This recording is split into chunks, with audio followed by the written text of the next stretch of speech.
আসসালামু আলাইকুম রহমতুল্লাহ। কথাগুলো একটু মনোযোগ দিয়ে শুনেন। ৩ ধরনের মানুষ সবসময় পেরেশানে থাকে।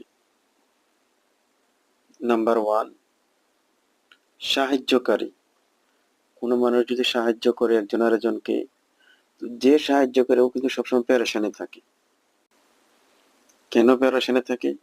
যে আমি যে সাহায্য করছি ওটা কি কিছু খারাপ মনে করলো না ভালো মনে করলো, এরকম একটা পেরেশান।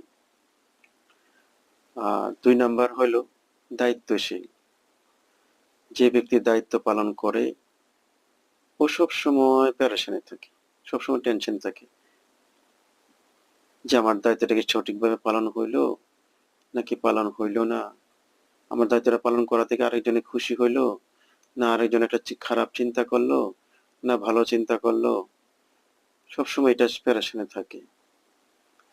আরেকটা জিনিস, যার অন্তর পরিচ্ছন্ন।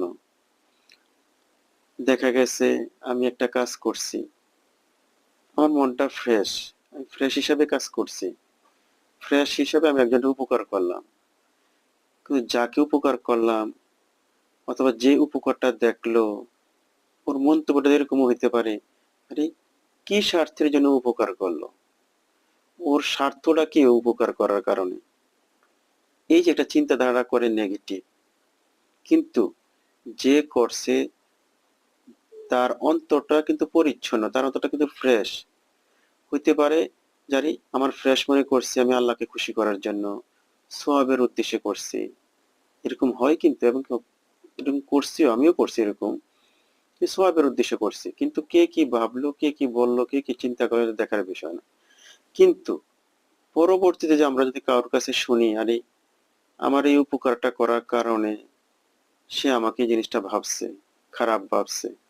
অনেক সময় যদি আমি ভিডিও করি, দেখা যায় ভালো ভিডিও করি, ভালো ভিডিওর ভিতরে অনেকে দেখে খারাপ মন্তব্য করে, আরে কি উদ্দেশ্যে সে ভিডিও করলো, কিন্তু এটা ভাবে না যে আর এই ভালো ভিডিওটার কারণে তো আমি ১ মিনিট হইলেও গুনাহ থেকে বাঁচলাম, ১ মিনিট হইলেও খারাপ দিক থেকে বাঁচলাম। এটাই বাস্তবতা।